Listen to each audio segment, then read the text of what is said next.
Hello, ഇന്നത്തെ കഥയിലേക്ക് എല്ലാവർക്കും സ്വാഗതം. ചാനൽ ആദ്യമായിട്ട് കാണുന്നവരാണെങ്കിൽ ഒന്ന് സബ്സ്ക്രൈബ് ചെയ്തിട്ട് ലൈക്ക് ചെയ്യണേ.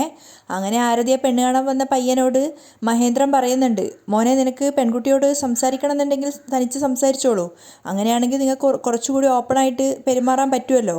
അതുപോലെ തന്നെ പയ്യൻ്റെ അച്ഛനും പറയുന്നുണ്ട്, എന്താടാ നിനക്ക് പെൺകുട്ടിയോട് സംസാരിക്കണം എന്നുണ്ടോ? അപ്പോൾ പുഞ്ചിരിച്ചുകൊണ്ട് പയ്യൻ പറയുന്നുണ്ട്, വേണ്ടച്ചാ, എനിക്ക് പെൺകുട്ടിയെ ഇഷ്ടമായി. അത് കേട്ട് അയാൾക്ക് ഒത്തിരി സന്തോഷമാവുകയാണ്. മാത്രമല്ല അവിടെ കൂടിയിരിക്കുന്ന എല്ലാവർക്കും അതൊരു നല്ല സന്തോഷം ഉണ്ടാക്കിയ വാർത്ത തന്നെയാണ്. ആ സമയത്തും ചന്ദ്രിക ഇങ്ങനെ ആകാംക്ഷയോടുകൂടിയാണ് നിൽക്കുന്നത്. അപ്പോൾ പയ്യൻ പറയുന്നുണ്ട്, കുട്ടിക്ക് എന്നോട് എന്തെങ്കിലും സംസാരിക്കണം എന്നുണ്ടെങ്കിൽ അതിനെനിക്ക് ഒബ്ജക്ഷനൊന്നുമില്ല. അപ്പോൾ മഹേന്ദ്രൻ ആരതിയോട് ചോദിക്കുന്നുണ്ട്, എന്താ മോളെ ആരതി, നിനക്ക് വിക്രത്തിനോട് സംസാരിക്കണോ? അപ്പോൾ ചെറിയൊരു ചമ്മലോട് ആരതിയും പറയുന്നുണ്ട്, വേണ്ട അങ്കിൾ. അത് കേട്ടപ്പോൾ വിക്രത്തിനും ചിരി വരികയാണ്. അപ്പോൾ മഹേന്ദ്രൻ പറയുന്നുണ്ട്, രണ്ടുപേരും നാണിച്ചിട്ട് സംസാരിക്കാതിരിക്കരുത്, മനസ്സ് തുറന്ന് എന്താണെങ്കിലും സംസാരിച്ചോളൂ. അത് കേട്ടപ്പോൾ ആരതിയും വിക്രവും പരസ്പരം നോക്കുന്നുണ്ട്. അതിനുശേഷം വിക്രം പറയാണ്, ആരതിയെ വിവാഹം ചെയ്യുന്നതിൽ എനിക്ക് യാതൊരു ഒബ്ജക്ഷനുമില്ല. ഓ ഗുഡ്, മഹേന്ദ്രനും പറയുന്നുണ്ട്. അപ്പോൾ വിക്രം പറയാണ്, എൻ്റെ അനിയത്തിക്ക് സിദ്ധുവിനെ ഇഷ്ടമായി. സിദ്ധു എൻ്റെ അനിയത്തിയെ കല്യാണം കഴിക്കുവാണെങ്കിൽ ഞാനും ആരതിയെ കല്യാണം കഴിച്ചോളാം. അത് കേട്ടതും ശരിക്കും മഹേന്ദ്രൻ ഉൾപ്പെടെ ലക്ഷ്മിയും മുത്തശ്ശിയും അതുപോലെ ബാക്കിയുള്ള ആളുകളൊക്കെ മുത്തശ്ശനും ഒക്കെ ഇങ്ങനെ ഞെട്ടിത്തരിച്ച് നിൽക്കുകയാണ്. പക്ഷേ ജാനകിക്കാണെങ്കിലും വാസുവിനാണെങ്കിലും ആരതിക്കാണെങ്കിലും ആ ഒരു കാര്യം നേരത്തെ അറിയാമായിരുന്നു. പക്ഷേ സിദ്ധു കല്യാണം കഴിക്കാൻ പോകുന്ന പെൺകുട്ടിയായിട്ടുള്ള സന്ധ്യ മാത്രം നാണത്തോടെ നിൽക്കുകയാണ്. ചന്ദ്രികയാണെങ്കിൽ ആകെ ടെൻഷൻ അടിച്ചിട്ടാണ് നിൽക്കുന്നത്. അതേസമയം മഹേന്ദ്രൻ അവരോട് ചോദിക്കുന്നുണ്ട്, എന്താ ഇത്, പുതിയ കണ്ടീഷനാണല്ലോ? അപ്പം തന്നെ വിക്രത്തിൻ്റെ അച്ഛൻ പറയുന്നുണ്ട്, പുതിയ കണ്ടീഷനൊന്നും അല്ലെന്നേ, ഞങ്ങളിത് നേരത്തെ തന്നെ ദല്ലാളിനോട് പറഞ്ഞിട്ടുള്ളതാ. അത് കേട്ടതും മഹേന്ദ്രൻ ദല്ലാളിനെ നോക്കുകയാണ്. അയാളും തലകുലുക്കി അത് സമ്മതിക്കുന്നുണ്ട്. അപ്പോൾ വിക്രത്തിൻ്റെ അച്ഛൻ പറയാണ്, പെണ്ണിൻ്റെ അമ്മയും അച്ഛനും ഓക്കെ പറഞ്ഞതുകൊണ്ടാണ് ഞങ്ങൾ ഇന്നിവിടെ പെണ്ണ് കാണാൻ വന്നത് തന്നെ. അത് മുത്തശ്ശിക്കാണെങ്കിലും മഹേന്ദ്രനാണെങ്കിലും ഒക്കെ ഒരു പുതിയ അറിവായിരുന്നു. അവരെല്ലാവരും ജാനകിയെ തന്നെ നോക്കുകയാണ്. അപ്പം തന്നെ ദല്ലാളും പുഞ്ചിരിച്ചുകൊണ്ട് പറയുന്നുണ്ട്, അതെ സർ, അവരുടെ കണ്ടീഷൻ നേരത്തെ തന്നെ പറഞ്ഞിരുന്നല്ലോ. അപ്പോഴാണ് ജാനകിയും പറയുന്നത്, അതേ ഏട്ടാ, സിദ്ധുവിനോട് ഇക്കാര്യം നേരത്തെ സംസാരിച്ചിട്ടാണ് ഇവരോട് വരാൻ പറഞ്ഞത്. വാസുവും അതുതന്നെയാണ് സമ്മതിക്കുന്നത്. ആ അതെ, അത് ശരിയാണ്.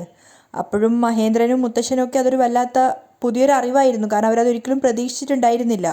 അപ്പോൾ മഹേന്ദ്രൻ ആ ഒരു ചമ്മൽ മറക്കാൻ വേണ്ടി വേഗം തന്നെ പറയുന്നുണ്ട്, ഓ അങ്ങനെയാണോ, എങ്കിൽ പിന്നെ സിദ്ധുവിനെയും വിളിച്ചു വരുത്തി അവനും ഓക്കെ ആണെങ്കിൽ നിശ്ചയം ഒരു ദിവസം തന്നെ നടത്താമല്ലോ. അത് കേട്ടതും മുത്തശ്ശി ആകെ ഷോക്കായിട്ടും ദേഷ്യത്തിലും നിൽക്കുകയാണ്. മഹേന്ദ്രൻ സാർ കൂടെ പറഞ്ഞത് കേട്ടപ്പോൾ ചന്ദ്രിക ആകെ ഡെസ്പായിട്ട് നിൽക്കുകയാണ്. പക്ഷെ ആരതിക്ക് ഒത്തിരി സന്തോഷമായിട്ടുണ്ടായിരുന്നു. കാരണം സിദ്ധു സമ്മതിക്കുകയാണെങ്കിൽ തീർച്ചയായിട്ടും വിക്രത്തിനെ തനിക്ക് ഭർത്താവായിട്ട് കിട്ടുമെന്നുള്ളത് ആരതിക്ക് അറിയായിരുന്നു. ആ സമയത്ത് വിക്രത്തിൻ്റെ അച്ഛൻ പറയുന്നുണ്ട്, നിങ്ങൾ പറഞ്ഞത് ശരിയാണ്, എങ്കിൽ പിന്നെ സിദ്ധുവിനെ കൂടി വിളിക്കൂ, സിദ്ധുവും സന്ധ്യയും കൂടെ ഒന്ന് കണ്ടോട്ടെ. ശരി. അതിനുശേഷം മഹേന്ദ്രൻ വാസുവിനോട് പറയാണ്, വാസു നീ ചെന്ന് സിദ്ധുവിനെ വിളിച്ചോണ്ട് വാ. ശരി. വാസു സിദ്ധാർത്ഥിനെ വിളിക്കാൻ വേണ്ടിയിട്ട് അവൻ്റെ മുറിയിലേക്ക് പോവുകയാണ്. ആ സമയത്ത് ഇങ്ങനെ വിക്രത്തിൻ്റെ ഫാമിലിയിൽ നിന്ന് വന്നവരിങ്ങനെ പരസ്പരം അടക്കം പറയുന്നുണ്ട്, പയ്യൻ വരട്ടെ, പയ്യനോട് കൂടെ നമുക്ക് ചോദിക്കാം. ആ സമയത്തൊക്കെ ജാനകി ഇങ്ങനെ ആകെ ടെൻഷൻ അടിച്ചിരിക്കുകയാണ്. സിദ്ധാർത്ഥ് എന്തെങ്കിലും മറുത്തു പറയുമെന്നായിരുന്നു അവരുടെ ഭയം. അവരിങ്ങനെ വേവലാതിയോടുകൂടി ചിന്തിക്കുകയാണ്, അയ്യോ സിദ്ധു എങ്ങാൻ പറ്റില്ലെന്ന് പറഞ്ഞാൽ എല്ലാം പ്രശ്നമാവുമല്ലോ, അവൻ എന്താ പറയാൻ പോകുന്നതെന്ന് അറിയില്ലല്ലോ. അവരാകെ ഇങ്ങനെ ടെൻഷനോട് കൂടിയാണ് ചിന്തിക്കുന്നത്. പക്ഷെ ആ സമയത്തൊക്കെ ലക്ഷ്മിക്കൊക്കെ ആകെ ഡെസ്പായിരിക്കുകയാണ്. കാരണം ചന്ദ്രികയ്ക്ക് വേണ്ടി സിദ്ധാർത്ഥിനെ ആലോചിക്കാമെന്നൊക്കെ അവർ ചിന്തിച്ചതായിരുന്നു. അങ്ങനെ ആകാംക്ഷയോടുകൂടി എല്ലാവരും സിദ്ധാർത്ഥിനെ വെയിറ്റ് ചെയ്യുകയാണ്. എല്ലാവരുടെ മുഖത്തും സിദ്ധാർത്ഥിൻ്റെ മറുപടി എന്തായിരിക്കും എന്ന് അറിയാനുള്ളൊരു ക്യൂരിയോസിറ്റി ഉണ്ടായിരുന്നു. അതേസമയം സിദ്ധാർത്ഥാണെങ്കിൽ അവൻ്റെ മുറിയിൽ അവൻ്റെ ലാപ്ടോപ്പ് തുറന്നിട്ട് ചന്ദ്രികയുടെ പലതരത്തിലുള്ള ഫോട്ടോസുകൾ, അതായത് ചന്ദ്രിക എടുത്തിരിക്കുന്ന ഓരോരോ സെൽഫികളൊക്കെ നോക്കിയിട്ട് അത് കണ്ട് ചിരിച്ചുകൊണ്ടിരിക്കുകയാണ്. ചന്ദ്രികയുടെ ഓരോ കുറുമ്പുകളൊക്കെ കാണുമ്പോൾ സിദ്ധാർത്ഥിന് ശരിക്കും സന്തോഷം തോന്നുകയാണ്.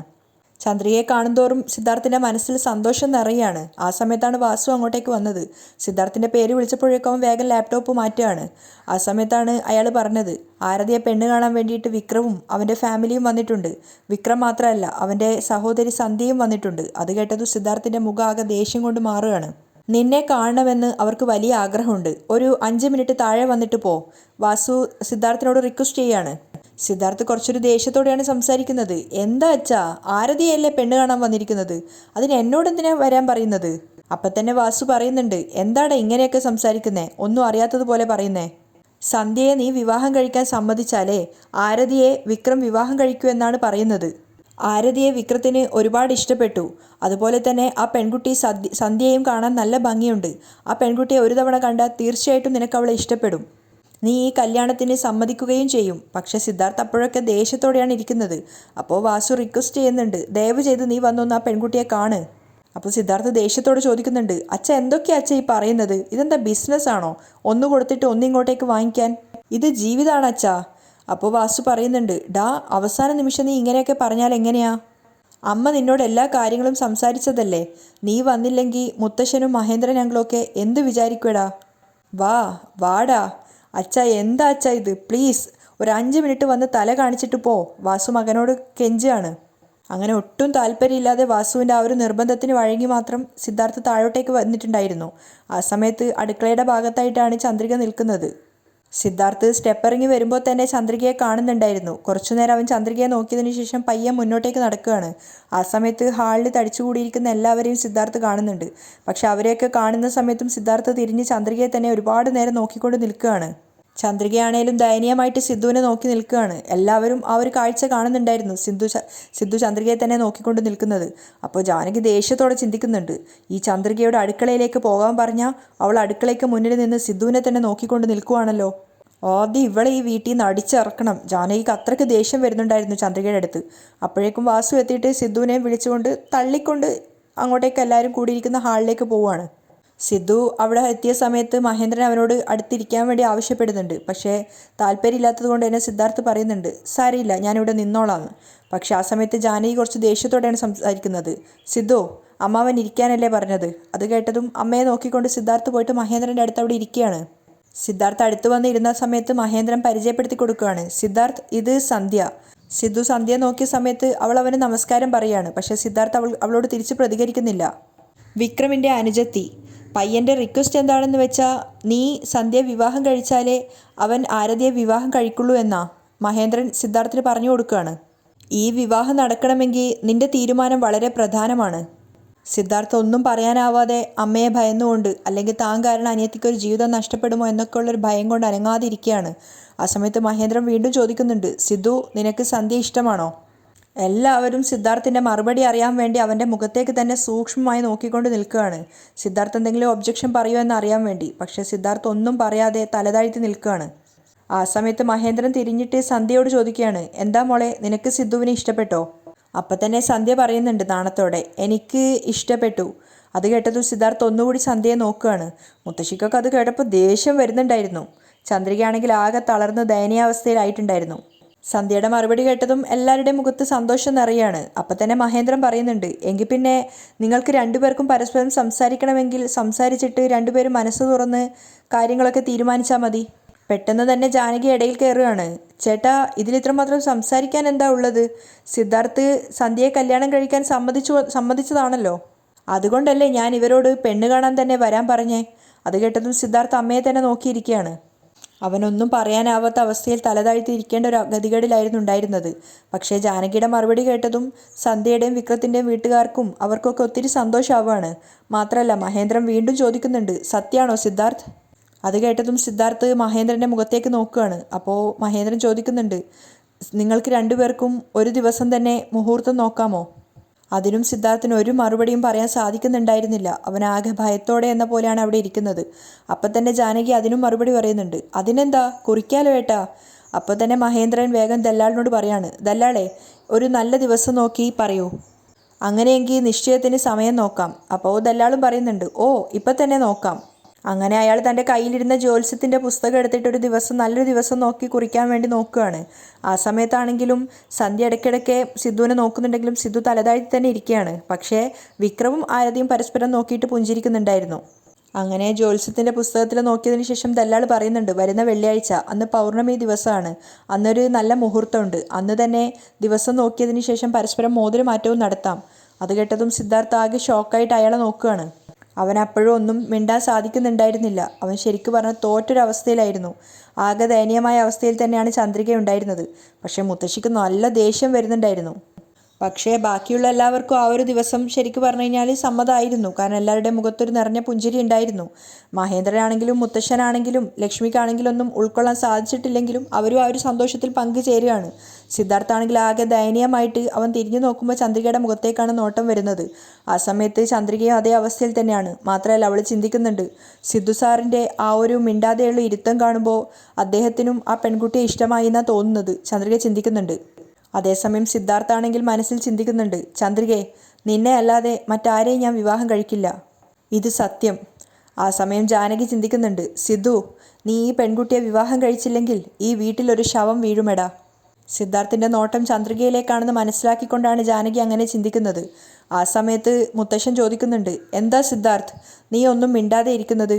സിദ്ധാർത്ഥ് ഒന്നും പറയാതെ സങ്കടത്തോടെ ഇരിക്കുകയാണ്. അപ്പം തന്നെ മുത്തശ്ശൻ പറയുന്നുണ്ട്, നിനക്കെന്തെങ്കിലും പെൺകുട്ടിയോട് സംസാരിക്കാനുണ്ടെങ്കിൽ സംസാരിക്കേ. സിദ്ധാർത്ഥ് ഒന്നും പറയാതെ തലതാഴ്ത്തി നിന്നപ്പോഴേക്കും ജാനകി ഇടയിൽ കയറുകയാണ്. അച്ഛാ, അവൻ്റെ കാര്യം അച്ഛൻ അറിയാവുന്നതല്ലേ, കുറച്ച് റിസർവ് ടൈപ്പാ, അധികം ആരോടും സംസാരിക്കാറില്ല. വിവാഹം കഴിഞ്ഞ് വേണമെങ്കിൽ സംസാരിക്കട്ടെ. അതിന് കുഴപ്പമൊന്നുമില്ല. ജാനകിയുടെ മറുപടി ആരെയും വലിയ തൃപ്തിപ്പെടുത്തിയിട്ടൊന്നും ഉണ്ടായിരുന്നില്ല. പക്ഷെ അതേസമയം വിക്രത്തിനെയും സന്ധ്യക്കും അവരുടെ വീട്ടുകാർക്കൊന്നും ആ ഒരു മറുപടി വലിയ കുഴപ്പമുണ്ടായിരുന്നില്ല. കാരണം എല്ലാവരും ഒരേ ക്യാരക്ടർ ആയിരിക്കണം എന്നില്ലല്ലോ. അപ്പം തന്നെ മഹേന്ദ്രൻ പറയുന്നുണ്ട്, എൻഗേജ്മെൻറ്റ് കഴിഞ്ഞിട്ടാണെങ്കിലും ഇവരെവിടെയെങ്കിലും പോയിട്ട് മനസ്സ് തുറന്ന് സംസാരിച്ചോട്ടേന്നേ. വിവാഹത്തിന് മുമ്പ് മനസ്സ് തുറന്ന് പരസ്പരം സംസാരിച്ച് എല്ലാം മനസ്സിലാക്കിയാൽ അവരുടെ ജീവിതം വളരെ നല്ലതായിരിക്കും, മഹേന്ദ്രൻ്റെ അഭിപ്രായമാണ്. ആ സമയം തന്നെ വിക്രത്തിൻ്റെ അച്ഛനും പറയുന്നുണ്ട്, വളരെയധികം സന്തോഷമുണ്ട്. ഞാനും ഇത്രയും വേഗം ഈ ബന്ധം ഉറക്കുമെന്ന് പ്രതീക്ഷിച്ചില്ല. ഞങ്ങളുടെ മകൾക്കും മകനും ഈ കുടുംബത്തിൽ നിന്ന് ബന്ധം കിട്ടിയതിൽ ഞങ്ങളും ഭാഗ്യവാന്മാരാണ്. അദ്ദേഹം ഇവരെ പുകഴ്ത്തുകയാണ്. ആ സമയത്ത് എല്ലാവർക്കും സന്തോഷമാവുന്നുണ്ട്. മാത്രമല്ല മഹേന്ദ്രനും പറയുന്നുണ്ട്, നിങ്ങളെക്കുറിച്ച് ഞങ്ങളും കേട്ടിട്ടുണ്ട്. സ്റ്റീൽ ബിസിനസ്സിൽ നമ്പർ 1 പൊസിഷനിലാണുള്ളത്.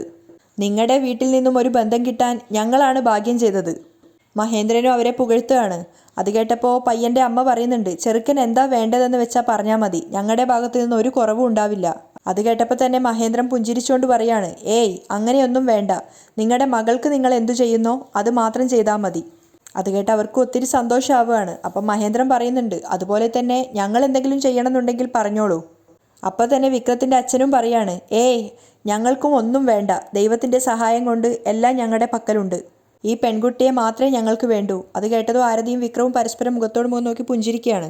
അപ്പോൾ മഹേന്ദ്രൻ പറയുന്നുണ്ട്, പിന്നെ അല്ലാതെ മനസ്സുകൾ തമ്മിൽ ചേർന്നാൽ വേറൊരു ഫോർമാലിറ്റീസിൻ്റെയും ആവശ്യമില്ല. പക്ഷെ അപ്പോഴും സിദ്ധാർത്ഥ് ആകെ ഡെസ്പായി തന്നെയാണ് ഇരിക്കുന്നത്. ആ സമയത്ത് വിക്രത്തിൻ്റെ അച്ഛൻ പറയുന്നുണ്ട്, എങ്കിൽ പിന്നെ ഞങ്ങൾ ഇറങ്ങുന്നു, എൻഗേജ്മെൻറ്റിനുള്ള ഇൻവിറ്റേഷൻ അടിച്ചിട്ട് നിങ്ങളെ എല്ലാവരെയും വന്ന് കാണാം. വളരെ നന്ദി, എങ്കിൽ നിങ്ങൾ പോയിട്ട് വരൂ. മഹേന്ദ്രൻ സമ്മതം കൊടുക്കുകയാണ്. ആ സമയം തന്നെ വിക്രം ആരതിയോട് ബായിയൊക്കെ പറഞ്ഞ് യാത്ര ചോദിക്കുകയാണ്. അതുപോലെ തന്നെ സന്ധ്യയാണെങ്കിലും സിദ്ധാർത്ഥിനോട് ബായ് പറയുന്നുണ്ട്. സിദ്ധാർത്ഥും തിരിച്ചവളോട് ബായ് പറയുകയാണ്. അങ്ങനെ അവരവിടുന്ന് യാത്ര പറഞ്ഞു പോവുകയാണ്. ആ സമയത്ത് സിദ്ധാർത്ഥ് ദേഷ്യത്തോടെ അമ്മയെ തന്നെ നോക്കി നിൽക്കുന്നുണ്ട്, ജാനകി മകനെയും. ആ സമയത്താണ് മേഘ അങ്ങോട്ടേക്ക് വരുന്നത്. അവൾ വീട്ടിൻ്റെ മുറ്റത്ത് കാറിൽ വന്ന് ഇറങ്ങുമ്പോൾ കാണുന്നത് വീട്ടിൽ കുറച്ച് ആൾക്കാർ വന്നിട്ടുണ്ട്, മുറ്റത്ത് പുതുതായിട്ടൊരു കാറൊക്കെ ഉണ്ട്. അപ്പോൾ മേഘയ്ക്ക് കാര്യമൊന്നും മനസ്സിലാവുന്നില്ല. ആ സമയത്ത് സിദ്ധാർത്ഥ് ജാനകിയെ നോക്കിക്കൊണ്ട് ദേഷ്യത്തോടെ അകത്തേക്ക് പോവുകയാണ്. മുകളിലേക്ക് കയറുന്നതിന് മുന്നായിട്ട് അവൻ അടുക്കളയ്ക്ക് മുന്നിൽ നിൽക്കുന്ന ചന്ദ്രികയെ നോക്കുന്നുണ്ടായിരുന്നു. അതേസമയം മുത്തശ്ശി ചിന്തിക്കുന്നുണ്ട്, എൻ്റെ ചെറുമകൾ മേഘയുടെ കഴുത്തിലല്ലാതെ മറ്റാരുടെയും കഴുത്തിൽ മിന്നുകെട്ടാൻ സിദ്ധുവിനെ ഞാൻ സമ്മതിക്കില്ല. ഈ വിവാഹം എങ്ങനെ നടക്കുമെന്ന് ഞാനൊന്ന് നോക്കട്ടെ. അപ്പോഴേക്കും മേഘ അവരെയൊക്കെ കവർ ചെയ്തുകൊണ്ട് അകത്തേക്ക് വന്നിട്ടുണ്ടായിരുന്നു. കാരണം അവർ വന്ന ആരെയും തന്നെ മേഘയ്ക്ക് പരിചയമില്ല. അതുകൊണ്ട് തന്നെ മേഘ ആരോടും സംസാരിക്കാനും നിന്നില്ല. അവൾ അകത്തെത്തിയതും മുത്തശ്ശിയെ വിളിക്കുകയാണ്. ആ സമയം കൊണ്ട് വന്നവരെല്ലാം യാത്ര പറഞ്ഞിട്ട് അവിടുന്ന് പോയിട്ടുണ്ടായിരുന്നു കാറിൽ കയറിയിട്ട്. അപ്പോൾ മുത്തശ്ശൻ മഹേന്ദ്രനോട് പറയുന്നുണ്ട്, മോനെ മഹേന്ദ്ര, വേഗം തന്നെ മറ്റേ ഏർപ്പാടുകളൊക്കെ ചെയ്യണം. അകത്തെത്തിയ സമയത്ത് മുത്തശ്ശിയോട് മേഘ ചോദിക്കുന്നുണ്ട്, ആരാ മുത്തശ്ശി അവരൊക്കെ, എന്തിനാ അവരൊക്കെ വന്നത്? അങ്ങനെ മുത്തശ്ശി സംഭവിച്ച കാര്യങ്ങളൊക്കെ മേഘയോട് വിവരിച്ചു കൊടുക്കുകയാണ്. അത് കേട്ടിട്ട് അതിശയത്തോടെ മേഘ ചോദിക്കുന്നുണ്ട്, എന്ത്, സിദ്ധു ആ പെൺകുട്ടിയെ വിവാഹം കഴിക്കാൻ സമ്മതിച്ചെന്നോ? ആ, മുത്തശ്ശി പറയാണ്. സമ്മതിച്ച പോലെയാ അവൻ മിണ്ടാതിരുന്നത്. അപ്പം തന്നെ മേഘ ചോദിക്കുന്നുണ്ട്, ചന്ദ്രികയെ മനസ്സിൽ വെച്ചിട്ട് ഇവളെ എങ്ങനെ വിവാഹം കഴിക്കും? ഛേ, അതുതന്നെ എനിക്കും മനസ്സിലാവാത്തെ. മുത്തശ്ശി പറയുന്നുണ്ട്, ഒരുപക്ഷെ ജാനകി അമ്മായിയെ പേടിച്ചിട്ട് ഈ വിവാഹത്തിന് സമ്മതിച്ചതാണോ എന്തോ. പക്ഷേ ഈ വിവാഹം നടക്കാൻ ഞാൻ സമ്മതിക്കില്ല. സിദ്ധു താലി കെട്ടുവാണെങ്കിൽ അത് എൻ്റെ കഴുത്തിൽ തന്നെ ആയിരിക്കും. മേഘ വെല്ലുവിളിക്കുകയാണ്. ഈ നിശ്ചയം മുടക്കിയിട്ട് ചന്ദ്രികയെ അടിച്ച് പുറത്താക്കിയിട്ട് ഞാൻ സിദ്ധുവിനെ വിവാഹം കഴിക്കും മുത്തശ്ശി. അപ്പം മുത്തശ്ശിയും പറയുന്നുണ്ട്, നീ വിചാരിച്ചത് നടക്കാനാ ഞാൻ സകല ദൈവത്തെയും വിളിക്കുന്നത്. ഞാൻ പ്രാർത്ഥിക്കുന്ന ദൈവങ്ങളിൽ ഒരാളെങ്കിലും നമ്മുടെ പ്രാർത്ഥന കേൾക്കില്ലേ? വരുന്ന വെള്ളിയാഴ്ചയാണ് അവർ നിശ്ചയം വെച്ചിരിക്കുന്നത്. എന്തെങ്കിലും ചെയ്തിട്ട് അത് തടയാൻ നോക്ക്. ആ കാര്യത്തിൽ മേഘയ്ക്കൊരു ഉറപ്പുണ്ടായിരുന്നു. അങ്ങനെ രാത്രിയായ സമയത്ത് സിദ്ധാർത്ഥ ആകെ ടെൻഷനോട് കൂടി അങ്ങോട്ടും ഇങ്ങോട്ടും ഉലാത്തുകയാണ്. അപ്പോൾ അങ്ങോട്ടേക്ക് വന്നിട്ട് ആരതി പറയുന്നുണ്ട്, സന്ധ്യ എന്നെ വിളിച്ചിട്ടുണ്ടായിരുന്നു, നിന്നോട് സംസാരിക്കണം എന്ന് പറഞ്ഞു. അപ്പോൾ സിദ്ധാർത്ഥ ദേഷ്യത്തോട് ചോദിക്കുകയാണ്, അതെന്തിനാ എന്നോട് സംസാരിക്കുന്നത്? പിന്നെ കല്യാണം കഴിക്കാൻ പോകുന്ന ഒരു പെൺകുട്ടി എന്തിനാ വിളിക്കുന്നത് നിനക്കറിയില്ലേ? ആരതി അവനോട് ദേഷ്യത്തോടെ സംസാരിക്കുകയാണ്. അപ്പോഴേക്കും ജാനകിയും വാസു അങ്ങോട്ടേക്ക് വന്നിട്ടുണ്ടായിരുന്നു. അപ്പോൾ വാസു ചോദിക്കുന്നുണ്ട് എന്താ കാര്യമെന്ന്. അപ്പോൾ ആരതി കാര്യം പറയാണ്, ഒന്നുമില്ല അച്ഛാ, സന്ധ്യ ഫോൺ ചെയ്ത് സിദ്ധുവിനോട് സംസാരിക്കണം എന്ന് പറഞ്ഞു. ആ കാര്യം ഞാൻ സിദ്ധുവിനോട് പറയായിരുന്നു. അത് കേട്ടപ്പോൾ തന്നെ ജാനകി പറയുന്നുണ്ട്, സിദ്ധു അവളോട് സംസാരിച്ചുകൂടായിരുന്നോടാന്ന്. അപ്പോൾ സിദ്ധാർത്ഥ ദേഷ്യത്തോടെ പറയാണ്, എനിക്കിപ്പോൾ ആരോടും സംസാരിക്കേണ്ടതില്ല. ആരതി വീണ്ടും ആവർത്തിച്ചപ്പോൾ സിദ്ധാർത്ഥ ദേഷ്യത്തോടെ പറയുന്നുണ്ട്, നിനക്ക് വിക്രത്തിനോട് സംസാരിക്കണമെങ്കിൽ സംസാരിക്കേ, എനിക്ക് സന്ധ്യയോട് സംസാരിക്കേണ്ട കാര്യമില്ല. അപ്പോൾ ജാനകി പറയാണ്, സിദ്ധാർത്ഥ്, സന്ധ്യയാണ് നീ വിവാഹം കഴിക്കുക എന്ന് ഉറപ്പായി, ഇനിയും അവളോട് സംസാരിക്കില്ല എന്ന് പറഞ്ഞിട്ട് എന്താ കാര്യം? അവളോട് സംസാരിച്ച് ഇടപഴക് സിദ്ധു, ഇനി ഇതുപോലൊരു ബന്ധം കിട്ടാൻ വളരെ ബുദ്ധിമുട്ടാ. നല്ല കുടുംബാ മോനെ, ഇതിലും നല്ലൊരു ബന്ധം നിനക്കിനി കിട്ടില്ല. ജാനകി സ്നേഹത്തോടെയും വാത്സല്യത്തോടെയും സിദ്ധുവിന് ഉപദേശിച്ചു കൊടുക്കുകയാണ്. പക്ഷേ സിദ്ധാർത്ഥ് ആകെ ഡെസ്പായിട്ട് നിൽക്കുന്നതായി ഇന്നത്തെ എപ്പിസോഡ് വൈൻഡപ്പ് ചെയ്യുന്നത്.